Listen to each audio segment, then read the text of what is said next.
पेड़ पर खेल रहे थे और ये दोनों पति पत्नी खेत में काम कर रहे थे। उसी समय मेड़ के अंदर से एक विशाल काली सांप निकला और उनके बच्चे को खा गया।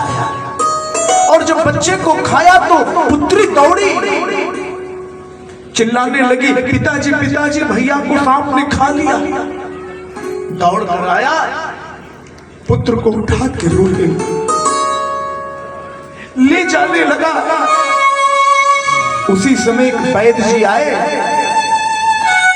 और वैद्य जी ने जैसे दवा लगाई, पुत्र उठ बैठा।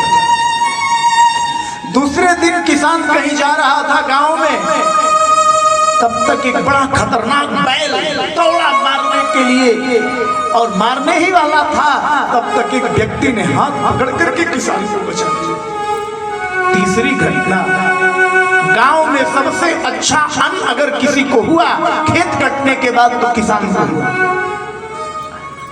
किसान लोग ना जान से भी ज्यादा, आने वाला है फसल कटने वाली है कुछ दिन में, प्राण से भी ज्यादा अन्न की रखवाली करते हैं। खेतों में अन्न की रास लगी हुई थी और किसान रक्षा कर रहा था।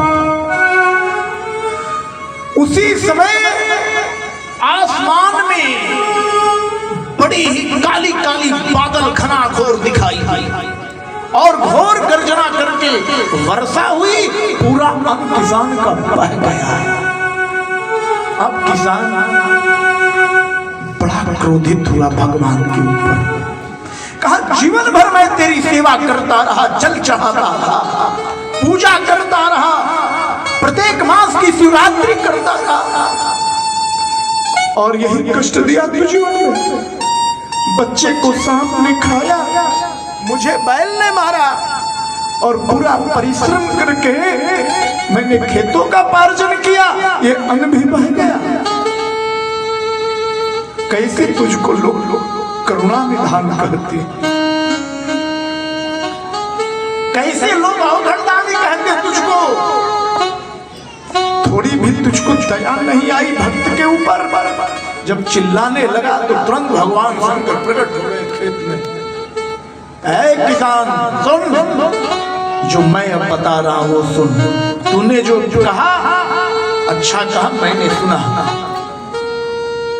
तुम्हारे पुत्र को जिस सर्प ने खाया, जिस सर्प ने काटा, वो इतना जहरीला सर्प है कि अगर वो किसी को छू दे तो व्यक्ति बचने वाला नहीं है।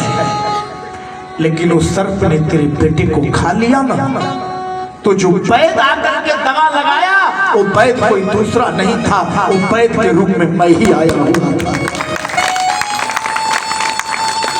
सुन, तुझको जो बैल मार रहा था ना, और वो व्यक्ति जो हाथ पकड़ के बैल के सामने से बचाया, वो कोई व्यक्ति दूसरा नहीं था, वो खुद मैं ही आया था तेरा रक्षक।